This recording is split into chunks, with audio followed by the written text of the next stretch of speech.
My sister always bossed me around. My wedding is in question, and they want to kick me out of the house into which I invested over $30,000. I want to talk about something. I feel like I'm going crazy. My fiancée Jessica and I were engaged and had known each other for about 8 years. We were only 3 weeks away from our wedding, and I had just seen something that made me feel like I was making the worst mistake of my life. Jessica and I were using tonight a rare chance to unwind at home. While I was in the garage finishing one of my projects, Jessica was in the dining room preparing supper. Anyway, as you do when working hard, I grow thirsty and return to the home to grab a drink when I find Jessica at the counter cooking supper and on speakerphone. Tom, my brother-in-law, immediately strikes me as the voice. This is when my thinking goes completely screwed now. Tom has been trying to get in touch with her, and she is not responding messages, so he asked Jessica where her sister Claire is. She just left here. She should be home in about 45 minutes or so, Jessica tells him. It should be mentioned that Claire is Tom's 7-year wife. I have to confess that I did not immediately register what she had said. First of all, I heard Jessica say Tom Claire was here. Claire was not here the last time we saw her 2 days ago. She dropped over to help with Jessica on some last-minute wedding decorations. Second, since I clearly heard Tom mention Claire wasn't responding her text, why is she messaging Claire expecting a reply? Last but not least, why the hell would she say Tom Claire should be back in 45 minutes unless she either knows where she is or right now in front of me messaging her to urge her to get her butt home rapidly? The only conclusion I could draw is that Jessica is lying to Tom about the location of her sister. She is most likely alerting Claire about Tom expecting her home in 45 minutes. Then I spent probably the next 6 hours creating many theories for this behavior, some good, some absolutely terrible, and playing them back in my thoughts. Though I really wanted to approach Jessica about this, I doubted I would receive a straight response if what I believe to be going on is what is happening. Which leads me roughly to 3 in the morning. About midnight, I got up to use the loo and felt compelled to check Jessica's phone. We both know each other's PIN, hence this was not a difficult task. Anyway, I took the phone, went back to the guest room, unlocked it, and sure, it was precisely what I was terrified of, and most likely what most of you were anticipating. For approximately 8 months, Jessica's sister Claire has been having an affair with a coworker. Jessica has been helping Claire hide it for practically that whole period. Between them, there are literally hundreds of books addressing it, talking about the coworker, sex, incredibly humiliating things about my brother-in-law. Just things that makes my tummy turn over here is my soon-to-be bride, following all of it without thinking twice. I snapped some screenshots of the whole thread, placed the phone back where I found it, and then withdrew to my office to find myself here blogging it all out on Reddit, just so I can escape the primal scream that wants to come out of my lips right now. I is exactly messed 100 backwards. Reddit, I am not able to wed Jessica. Simply said, I cannot do it. She could provide me no acceptable justification for helping her sister in this affair and victimizing not just Tom, but also their 4-year-old kid. Conversely, my family, Jessica, her family, and I have all invested a lot of money into a wedding that should take place in about 3 weeks. We are not receiving any of that money returned. Besides that, I feel like a complete moron. Like, how could I not know this lady was like this? What the devil am I meant to do? I am not fit to wed her. I am not at all able. Still, I want to. I felt our future was bright because she is lovely and kind. She never wronged me, but I simply cannot view her the same today. It's like a large black blot on a painting that otherwise is lovely. I just don't know how the heck I got this so wrong, and I'm genuinely dreading doing what I know I need to do. I want to break something or throw up. Guys, you have no need of persuading me to refuse marrying Jessica. That is clear cut. The wedding is postponed. I'm just trying to decide what to do going forward and build the guts to act. Though the expectations of everyone put a lot of pressure on me, I am not going to bow beneath it. I just find it unpleasant to cope with the aftermath, and I'm very annoyed that I find myself in this state. It is 6 in A. I am running off a few hours of sleep and work 2 hours. To avoid Jessica and stew on this, I'm going to take a shower and get at work quite early. Thanks to the encouraging folks here, and a huge raspberry to the dill holes who keep telling I should find out whatever excellent reason my soon-to-be ex-fiancée has for this trash. About 8 in the morning I started working. Since nobody was in the office, I decided to start Band-Aid pulling and phoned my brother living in Australia He was still up after putting his children to bed. Breaking the news to him about this was difficult, as I know he has set up a lot of money for airfare to bring his family here. To his credit, however, as an elder brother, he just supported me and omitted mentioning it once. He also made a very excellent argument. He remarked, "You deal with fraudsters and liars on a daily basis from your employment." He was absolutely correct when he said, "I don't blame you for wanting to have somewhere to go where this isn't a concern." I now understand why I am responding so strongly to Jessica's involvement in this dishonesty. He also made a brilliant suggestion. He intended to bring his family to California for some sightseeing and park visits. Well, the youngsters will now also be accompanied by their uncle.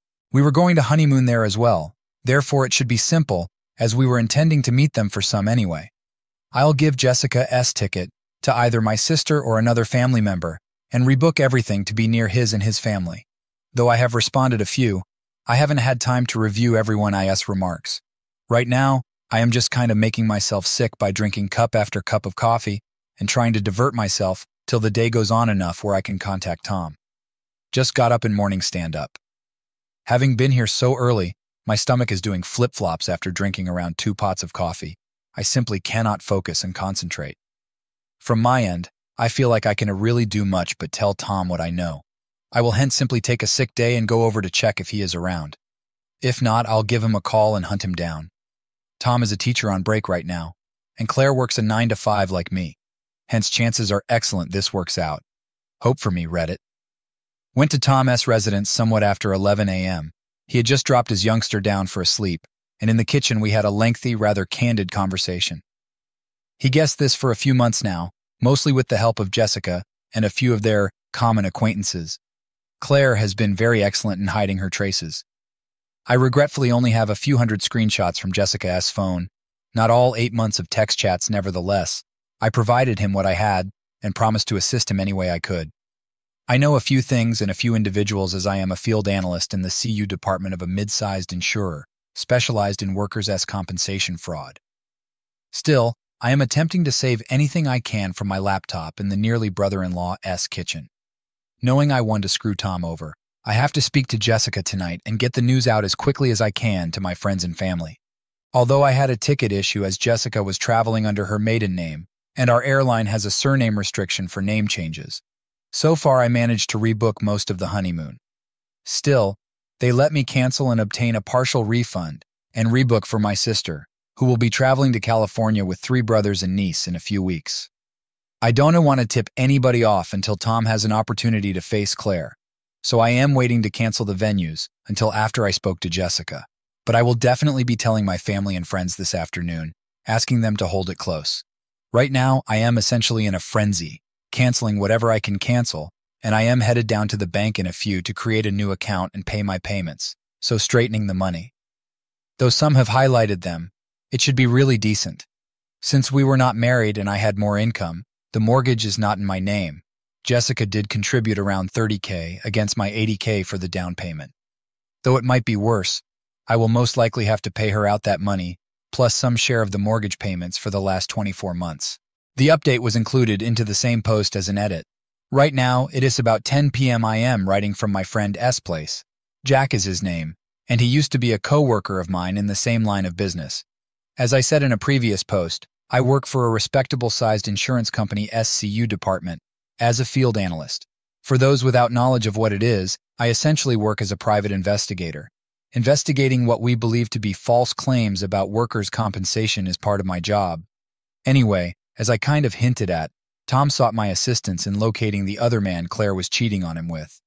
We had just a name, let us call him Dave. I started out not doing any significant amount of investigating. It was essentially simply looking for the man using Claire's contacts on LinkedIn. But it came up nothing, which I found odd.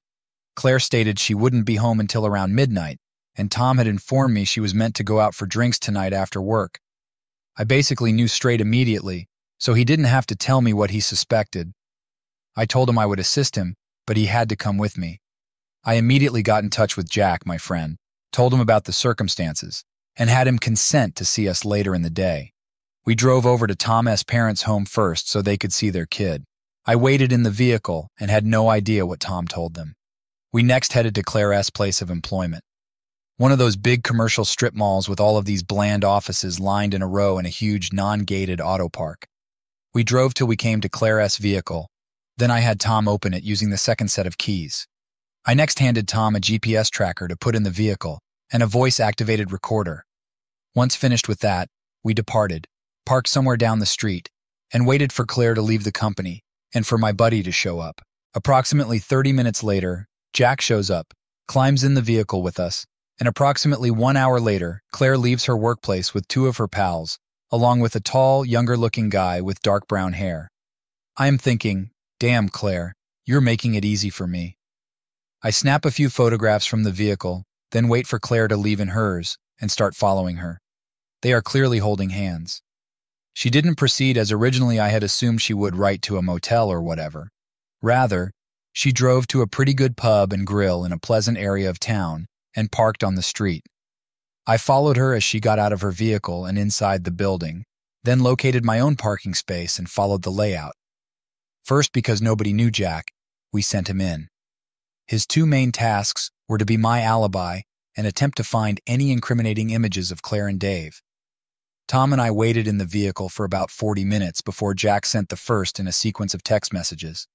These photos show Claire and Dave kissing in front of their two female colleagues. Thomas' suspicions were correct. Claire was hiding the affair from him. He clearly was furious and disturbed. Apparently one of the colleagues is married, and Tom and Claire get along well as couples.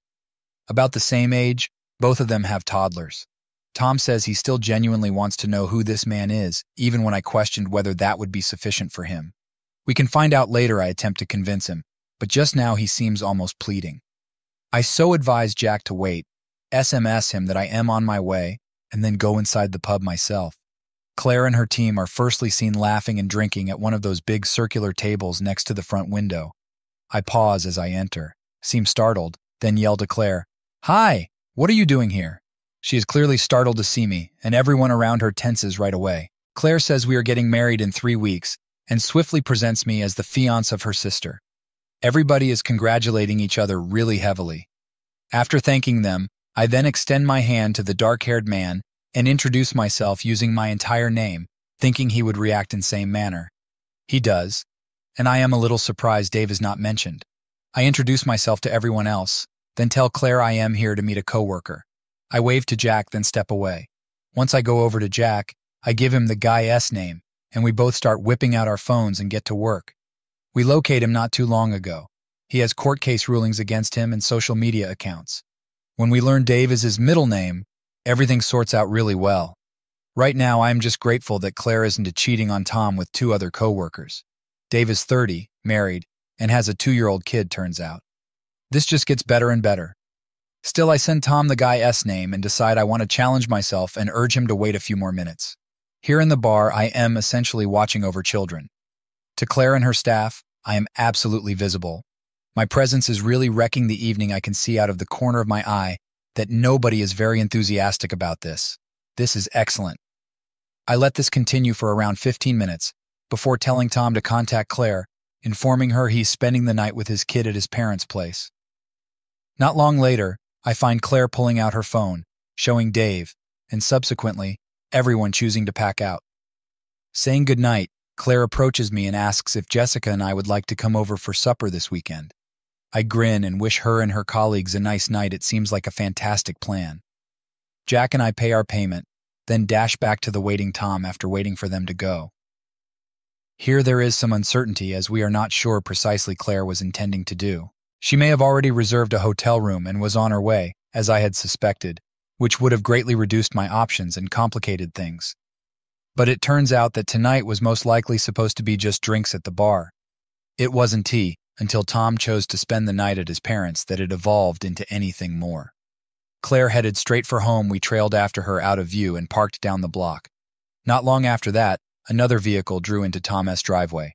Dave out, walked up to the door, knocked, and was met by Claire. Inside, they went together. Now, at about 9:30 p.m., I have my own things to accomplish tonight as a friend. I believe I have done almost everything I could have helped Tom, and he can do the remainder alone. I mean, I feel horrible for the guy, absolutely. But given my circumstances, I don't want to become any more involved in this drama than I already am. Being the wingman for him as he confronts his unfaithful wife seems a little too much for me. Tom thinks it's good he will finish the remainder of it on his own. Claire, guess he is more of a guy than you could have imagined. He goes to Claire's vehicle, gets my stuff, and we say our farewells. That was almost 2 hours ago. My phone hasn't been blowing, so I'm not sure what's been going on with Claire. I did receive one text message from Tom stating everything was done, and he was heading to his parents' place for real this time. Jack has been with me since then. That essentially marks my end of Tom's narrative. He entered the home filming with his phone if he was wise and followed my counsel. I'll find out later. Still, my first focus right now is getting home to inform Jessica the wedding is off. She will almost definitely take it poorly.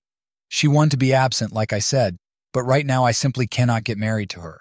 Though I am not sure what the future holds for us or whether we will be living with one another or not, most certainly we are not getting married anytime soon. I also have to add, are you people dumb? People who keep asking, why didn't you talk to her first? Why didn't you confront her? She stone cold lied to her brother-in-law, knowing for around 14 years that she had lied. She supposedly believes he is a very fantastic parent and spouse. I'm not built that way, but maybe you are foolish enough to believe that someone can lie so ruthlessly to someone they are meant to care about and then tell you the truth. I never ever had reason to ever doubt Jessica or not trust her until that point. She was actually unreliable in front of my face, however, and I should let that go or expect her to be honest with me. I suppose you have no idea what it's like to have your whole perspective on someone change suddenly. It's confusing and, quite honestly, a little panic-inducing. Since it brought me to the truth, I am really surprised I maintained my head and followed my instincts instead of rushing her straight away. If she had lied to me and then deleted those text messages, it would have been shockingly simple for her to lie to me, and if she had, I would never have seen how little I really knew about her, never read the terrible things she said, never seen how crafty and two-faced she could be. I am headed home to chat to Jessica. I will notify everyone later to inform on the outcome, not anticipate it to be a good one. Here's yet another update for you folks. Given everything that has transpired, I suppose there is much to cover. If I'm honest, much of it hasn't been that outstanding. Actually, it has been rather shoddy, but I will get to that. First of all, I quite late that evening departed Jack's residence. Though she had no clue the company was really her sister's affair, Jessica already knew I was out talking business with him. Still, it was approaching an irrational hour, partly because I was trying to get the strength to go home and confront her. Following about 4 or 5 pep talks with Jack, I eventually got off my keister, texted Jessica I was heading home, and departed in my vehicle. As I said in the previous post, I was very taken aback when I arrived as Claire was sobbing on the sofa with Jessica when I stepped into the home. This was most likely the last thing I was anticipating because Claire's vehicle hadn't been visible in the driveway when I got home. I stopped momentarily and nearly spun around and left. Things was not how I expected things to go, and I knew Claire's presence would make a million times worse an already awful situation worse. Still, I had plans for which I wished to advance. The symbolic clock was running in the back of my mind. I had people to tell and wedding plans to cancel. Both Jessica and Claire glanced up at me in recognition as I walked into the room, but the accusing rant never materialized. I merely looked back, questioning my eyes. The moment passed. Claire returned to weeping. Jessica returned to consoling, and I let the uncomfortable half-minute hang in the air as I considered.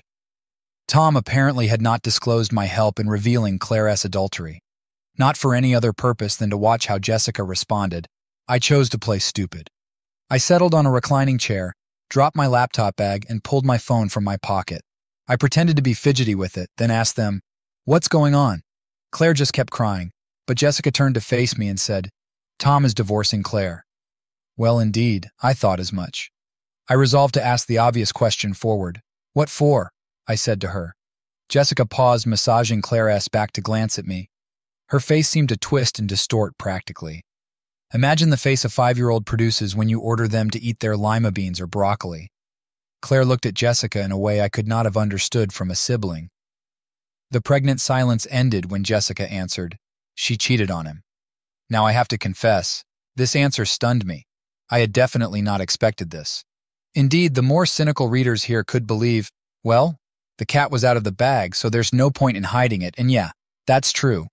She could have, however, equally simply pretended to be ignorant or perhaps phrased it another way, like Tom accused Claire of cheating, instead of essentially affirming it to me personally, though it's part of my job to pay attention to not just what people say, but also how they say it. Maybe I'm being pedantic here. Claire was not delighted about this. She sort of collapsed into the sofa a little and performed an odd simultaneous sigh and sob. I may have stuttered a little, but I wanted to move on and go for the gold that is. Kind of Jessica most likely understood the shock. And while she would have been accurate in a way, her assumption would not have been exactly.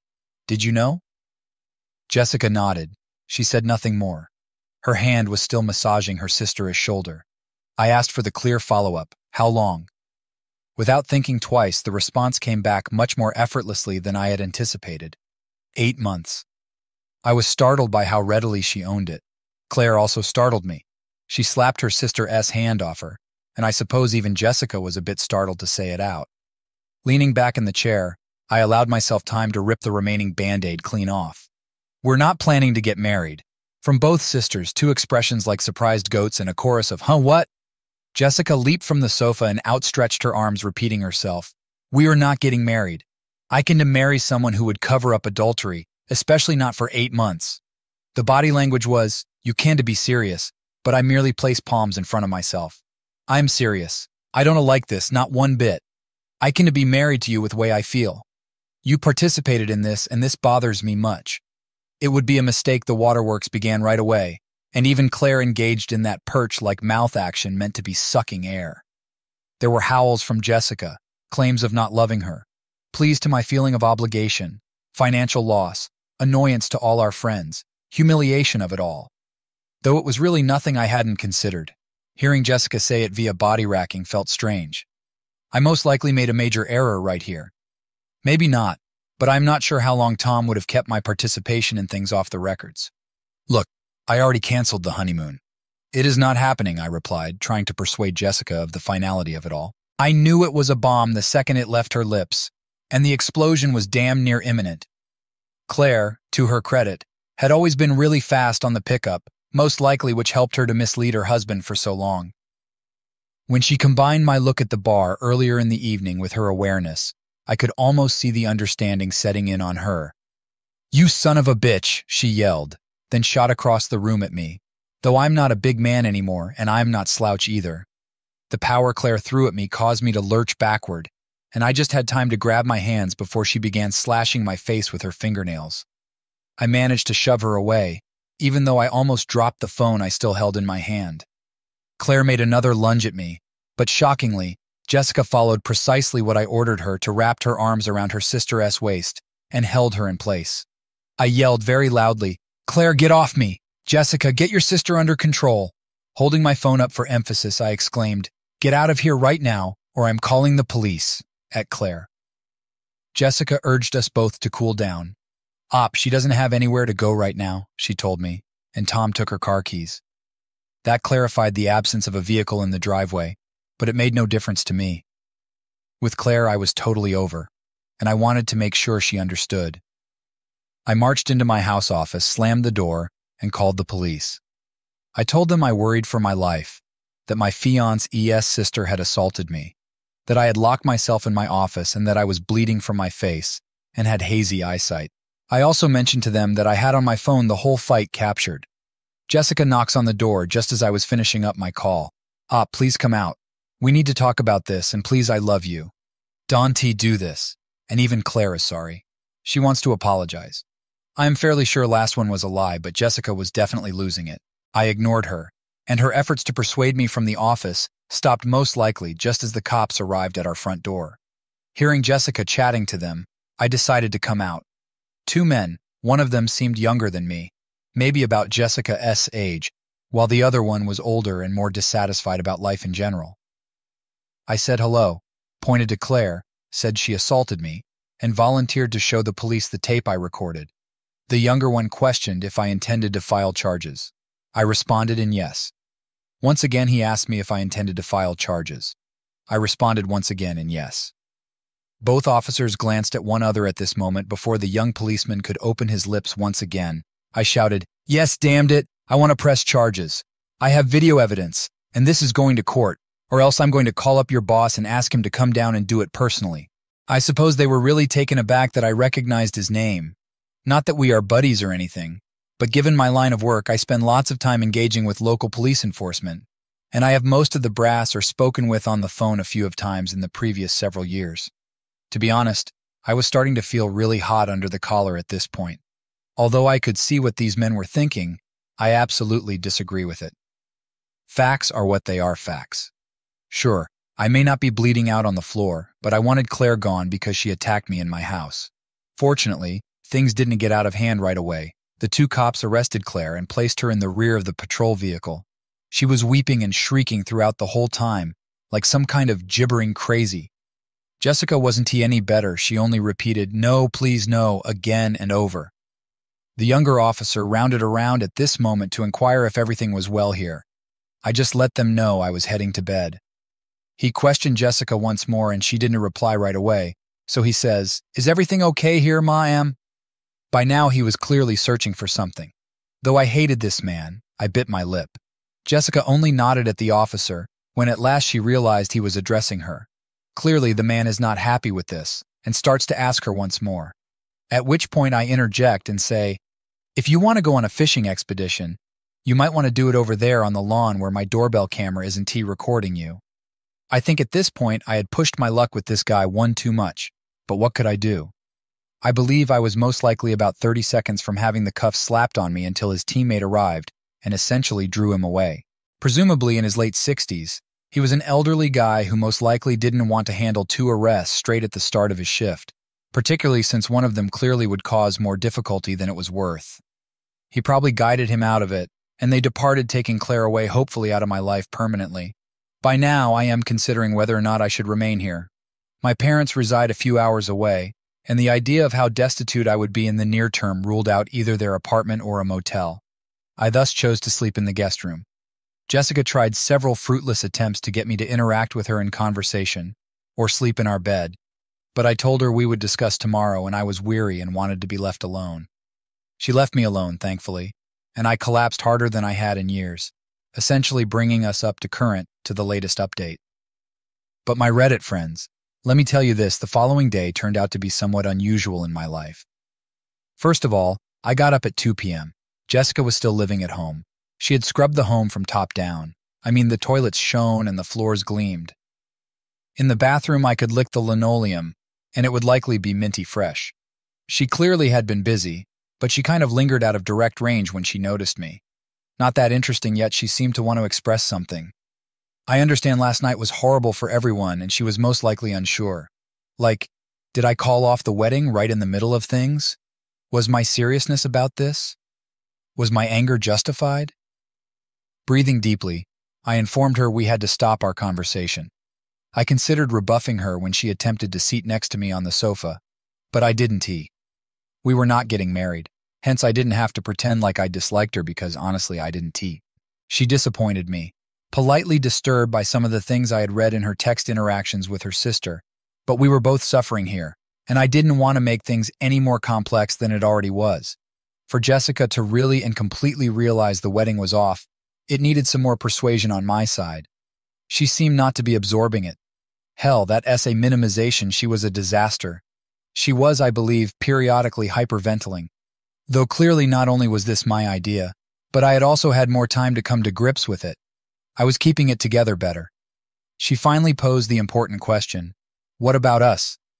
I know I will receive a lot of criticism from people for this, particularly the type of Redditors who believe any transgression in a relationship grounds for nuking it from orbit. One might even argue that my call off the wedding was like tossing a Moab on our 8-year marriage.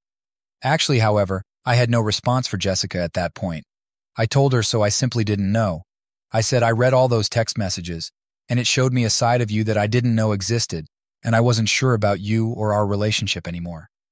I said I couldn't understand why she would go along with Claire, putting down Tom, joining in, and even egging her on, cheating on not only him, but also their son too. She continued repeating, I know it was wrong, I know. I begged her for an explanation, but she couldn't provide one. She only stated she had to pick her sister and that she got carried away. I told her I considered a good sister to be someone who kept you on the straight and narrow and refused to provide a free pass, allowing you to be a douchebag. She agreed with me and claimed she would do better, but because Claire had always been the ruler when they were little, and she was always the follower. I understand I have an older brother too, and while I live somewhat more independently, I have spent the previous 24 years of my life living on the other side of the world with him, apart than the rare visit around Thanksgiving or Christmas. Still, maybe I had a leg up on Jessica, because Claire was a piece of garbage while my elder brother was a great person. Here is where, in like 96 hours, I have my second huge shock of life. Jessica adds, "It's not fair." "What's not fair?" I questioned her. "You were sexting that bimbo wife Mandy girl on Instagram last year. I got over it. I was so hurt, but I got over it. Why can't you get over this?" "Why, huh?" I questioned her if she was high or having a mental break. What the hell is she talking about? Who is this bimbo wife Mandy? Like, I have no clue. Like, alright, it was terrible of me, but I have totally not been performing internet sex or sexting or anything with anybody, particularly not some Instagram lady. At this point, I am objecting very loudly. Jessica is shouting at me through her tears, saying she saw the text last year and chose not to confront me since I had stopped. She apparently had been looking at my social media from my home computer while I was at work, which should have been very dull since I just had family and a few work buddies on there. She is just calling me a liar and a pervert and all kinds of things. So I attempt to make this case to her and offer to let her log into all my accounts and verify for herself. She begins throwing items at me, so things are spiraling out of control. I warn her that if she throws one more item, I will have her removed out of this home just like her sister. She stomps off to the master bedroom and shuts the door, shouts at me. At this point, I am so damn perplexed I hardly know what to think. I power up my PC, walk into my office, and Google bimbo wife Mandy. Yes enough, there is an Instagram, a Twitter, a Reddit even, and naturally an OnlyFans. When I click on one of the Instagram links, a picture of a very curvaceous woman, like obviously stretching the boundaries of science and technology, comes up. And suppose her whereabouts as well. Australia. Well, everyone remember all the wonderful comments I made about my brother last Christmas, who was staying with us from Australia? Guess? Guess who I said, sure, go ahead and use my office computer to play games if you have jet lag. As far as I know, my brother signed on to either Instagram or whatever, and was most likely paying money to sext with this lady after his wife and kids went to sleep. What a wonderful man he is. Now I would like to contact my brother not just to validate my doubts, but also to give him a nasty earful. It will have to wait, however, since it's like 3 or 4 in the morning, but I am trying to figure out how I feel about everything while climbing the walls here. I find everyone to be very disappointing. For a split second, I attempt to link whatever the hell Jessica witnessed my brother do with what she did with Claire. Damn, what is this world coming to? Still, it doesn't really come together even with best of intentions. She didn't confront me when she saw this, maybe because she is more forgiving or tolerant than I am. I wish she had, however. It would have given me a chance to even demonstrate her how I would behave and to straightforwardly explain her my full personal opinion on these matters. Later on, it may have positively affected her, or perhaps had no effect at all. Uncertainty surrounds me. All I know is that this piece is turning into a book, and I blew off much of the morning when I need to be getting this out of my thoughts and onto this page. Although I feel better after completing it, there are most likely still 3 or 4 posts to be told. I no longer want to submit them to this subreddit. Though I'm not sure they would allow me, I will attempt to subtly update my profile in the next day or two, with the rest of the blowout talking to my parents, brother, Jessica's parents, and lastly, where Jessica and I stand. One thing I can say, however, is that for a variety of reasons, most of my direct family connections tend to be somewhat strained. Although my parents are mostly encouraging, as the reality of the financial loss sets in, their support is waning. Sure, the marriage is still off. From the start, it was rather almost certain. Jessica's parents seem a little more annoyed, and I'm sure they are inserting pins in voodoo dolls made right now in my image. For those curious, Claire is out of prison. She got Jessica to bail her out, and I even whacked on Jessica for that, calling her sister's underling, which I believe really connected with her as she sent me like a 30-page letter describing how her sister always controlled her over her whole life. Having read it twice again, I wish we had discussed this almost certainly somewhere over the last 8 years. Perhaps things would be different. None sure. Anyway, Reddit, Should someone still be interested, anticipate a last chapter of this story in like a day or two, and maybe a follow-up once the former wedding date passes. Update. It has taken more time than I first planned to get around. Many events have kept me somewhat busy over the last few days. It wasn't until today, when I had some spare time after lunch, that I could sit down and sort out this. I'll attempt to pass through as much as I can before then. Still, I would like to highlight a few points in reaction to previous post comments. I will attempt to be succinct. First of all, other than what I know that Tom is still divorcing her, I know not much about what is happening with his divorce. Clearly, nothing including paperwork exists, but the purpose is evident.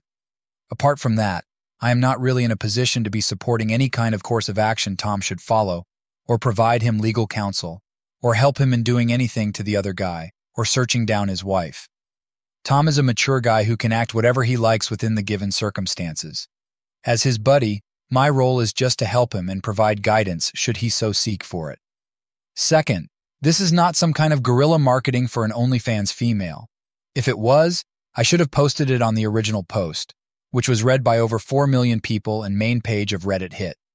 Furthermore, considering that this post became somewhat famous on Reddit, it's not very surprising that bimbo wife Mandy, another Redditor, happened to be tracking the narrative and saw her name. It might have easily been any other of the hundreds and hundreds of ladies using Reddit to share their photos. And briefly speaking about Mandy, I have in fact spoken with her. She looks personally really kind, and she was really extremely helpful in verifying stuff for me. Guys, however, there are no future romantic intentions here. Mandy is married, clearly very happily, for over 30 years. Although her husband must be fine with it, honestly, she is much too much for a simple insurance man like me to take seriously. With that all clear-cut, now on to the update. Last time I wrote, it was too late for me to get in touch with my brother. I assumed he had spoken with Mandy using my office computer. Among such men, I am one that must be actively striving to address problems that come before him once they arise. For my line of work, this is fantastic, unfortunately. In circumstances like mine, all I was doing was driving myself crazy. I so made the decision to inhale deeply, wait till later, and get on with what I had to accomplish, leaving everything aside. First thing first was trying to get every individual from my side who I had invited to the wedding notified of its cancellation. As you may remember, I had previously told my parents and had them call my relatives on the day I decided upon. Only myself and Jessica had the whole guest list, so I had to handle the rest alone.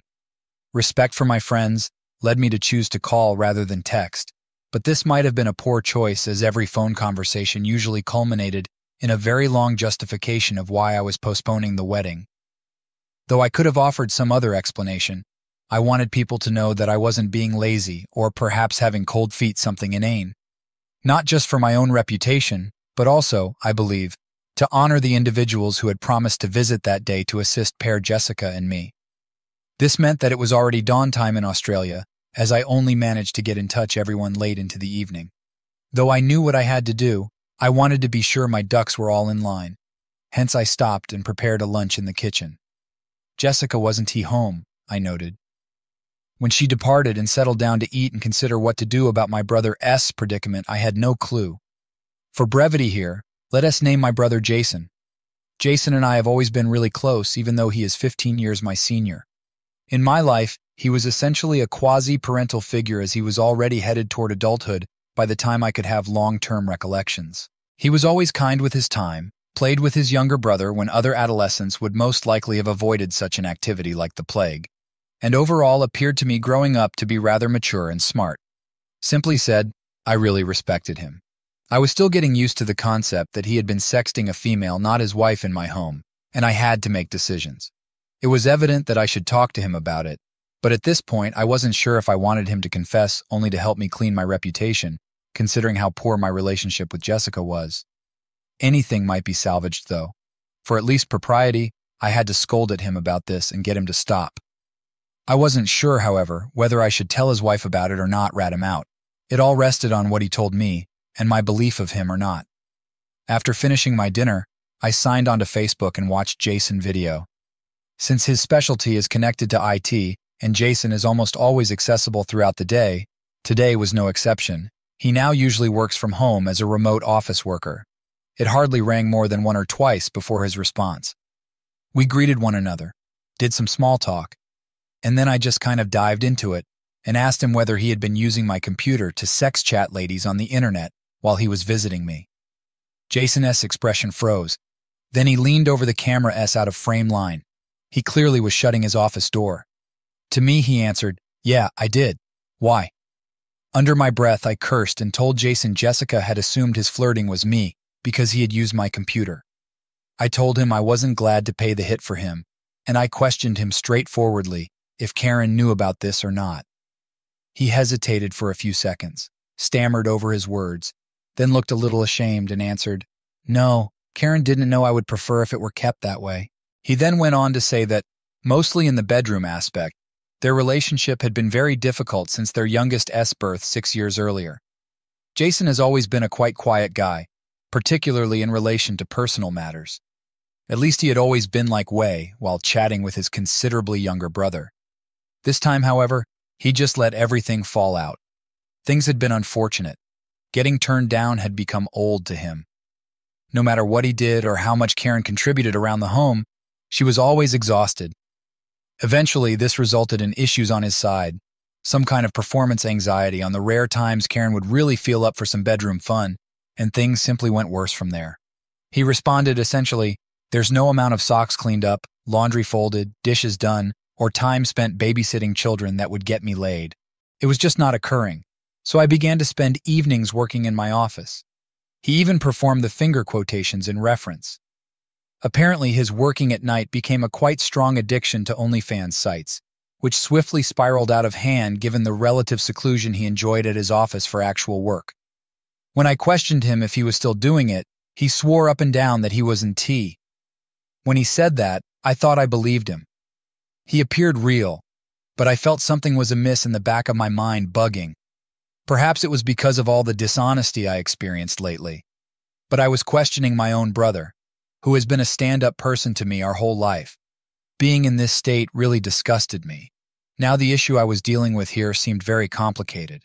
First, I would have to convince my brother to inform Jessica that it was him all along if I wanted my name cleared. But if he did that, then there was no assurance Jessica wouldn't angrily tell Karen. Though at the same time, I didn't know whether I felt comfortable maybe putting a bomb on my brother's marriage over something he not only stated he stopped. Personally, I believed it would be better if Karen knew. This is in a kind of moral murky area for me. Though I didn't know exactly what to do, I urged him to notify his wife about this and start marital therapy. They had been coming for the last 12 months, he added, and although it was beneficial, what had truly helped him was acquiring a prescription for some generic Viagra. Actually, I performed a spit take at that, almost misting my computer screen with water. He told me they had been attempting to schedule at least a couple of times a week intimate time, and the Viagra had helped him overcome performance anxiety to the point where now they were both looking forward to time with each other after the kids went to bed. This was essentially, "Hey, this is actually going in the right direction now. Please, Donna, screw this off for us." Not just for Jason and Karen, but also for my 4 nieces. I really, truly did not want to be in this situation. Should what Jason was imparting be the truth, I may be hurling a firebomb into a marriage undergoing repair. Though at the time I believed that waiting and seeing was the greatest choice I had, it was uncertain what would happen, and so certainly, it may disappoint some people. After all, I was going to see him in a few weeks in the flesh, and once I had him alone in a room and a few beers into him, I was going to most certainly find the truth. That seemed to be the best line of action. Still, that evening I turned in early. Jessica not shown up till the next morning. She seemed sloppish, as if she slept little at all. Mostly in line with habit, I asked her where she had been. We had been together for about 8 years after all. She informed me she had drove Claire to her parents' place and stayed the night, following her down to the courtroom for her arraignment to post bail. She emphasized how terrible it was to have to inform her parents I had called off the wedding. She spoke angrily when I asked her whether her parents understood the reason for it. I tried to be cool, but by now in this experience I was losing it. Though it was little and petty, I bit back at her. "Are you going to move back there so that they have both girls at home now?" This infuriated me to no end. She added, "You don't need to be an ass about this." And I said, And you don't need to be Claire's damned underling. I could see Jessica clearly flinching at that. It clearly connected with her, and I tempered my fury as the corners of her eyes began to cry. We just stood miles apart in our house's living room and didn't say anything for a good solid minute or two until Jessica chose to keep talking. Our parents are coming here at 5. I really faced Palamed at this. Just my own ego. I was going to leave on her without consulting her on this. I did, after all, have to sit down with them and hammer out the specifics of the wedding and whatever leftover deposit we had. And I at least once personally explained to everyone why it wasn't happening. So great, let's go on and clear the path. I tried to keep myself occupied, but on a Sunday, there isn't much you can do, but waste time wasting isn't very fun when you know you are headed into the meat grinder in just a few hours. Still, 5 o'clock arrived along with our parents. Just 1 month after we closed the home, we all gathered around the big dining room table Jessica had purchased. Though it was secondhand from Facebook Marketplace, she liked it since it was solid wood with a lovely finish and able of seating 8. She always wanted to have large dinner gatherings for our families over, but she didn't want this. The following 3 hours were tortuous. Nobody, nor should they be, was happy. My own parents were obviously the greatest support I could get, but even that was subdued, basically along the lines of, well, it is his decision to make, which more or less implies, yeah, we think this is crazy too, but we were still backing him. Honestly, that was all right with me. The stigma by connection of calling off the wedding did not require my parents to acquire. With embracing it, I was good. We finally worked out a reasonable agreement on the wedding. We would attempt to recover back whatever money we could, divide it, and then eat whatever losses there were collectively. When it came to the home, Jessica fiercely disagreed with my suggestion of reimbursing her or her parents for the deposit. She basically didn't want to relocate. As you can guess, Jessica and I hadn't actually discussed the U.S. living together scenario in too great depth.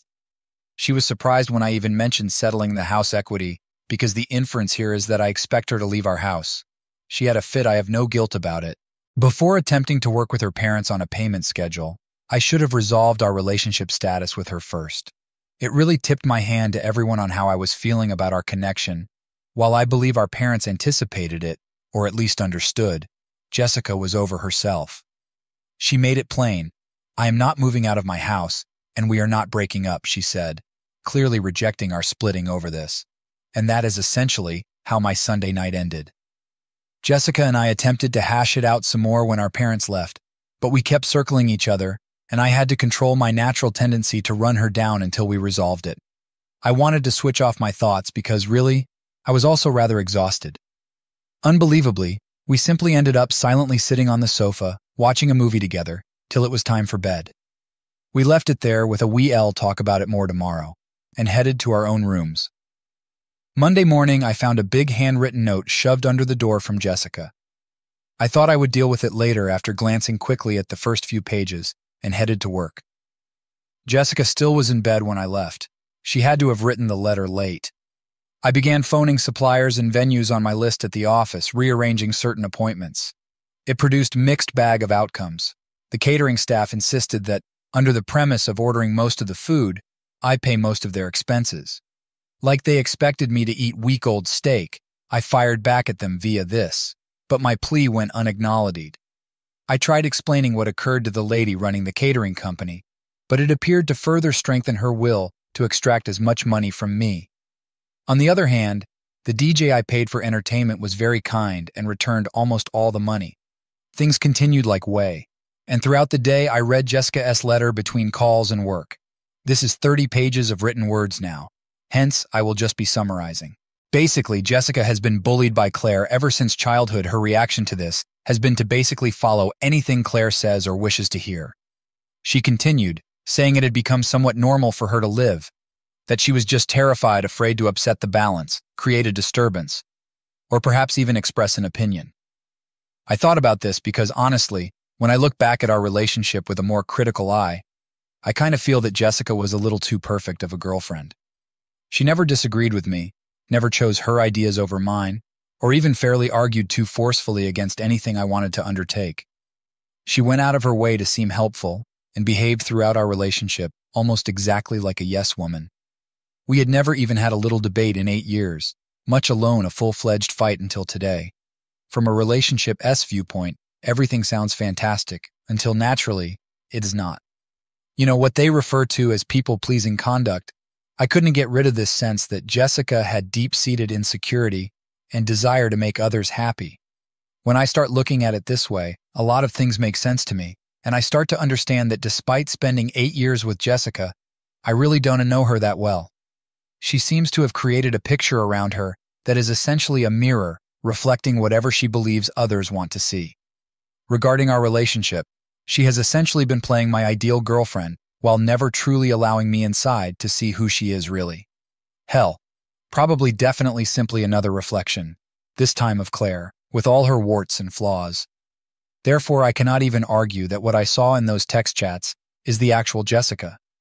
Though maybe she loves me for who I am and how I put my ideas on my face and my heart on my sleeve. This seems strange since we seem to be in an unequal relationship. Perhaps, however, I adore her just for the mirror she is pointing up to my face. I am right there also. I'm not sure whether this sounds too mystical for you.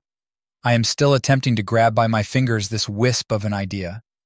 The letter Jessica sent me was the first actual insight into her upbringing that I had seen. All I know is that in the last few days, I have most certainly learned more about her than I have in the past 8 years. That evening, we discussed this more especially, her actions and background. Our final decision was that she needs assistance. Too afraid to offend anybody lest she face her sister's fury, her parents' criticism, or the loss of affection from the one she loves. She is a mature woman cruelly trapped behaving like a kid. This is not how a relationship should be, so I can say that I feel much more secure and convinced that my call off of the wedding was the right one. Actually, it may not be any more accurate. After our conversation that evening, I went to bed much less tensely than I had in a few days. Since I couldn't discover more, the tale most likely stops here.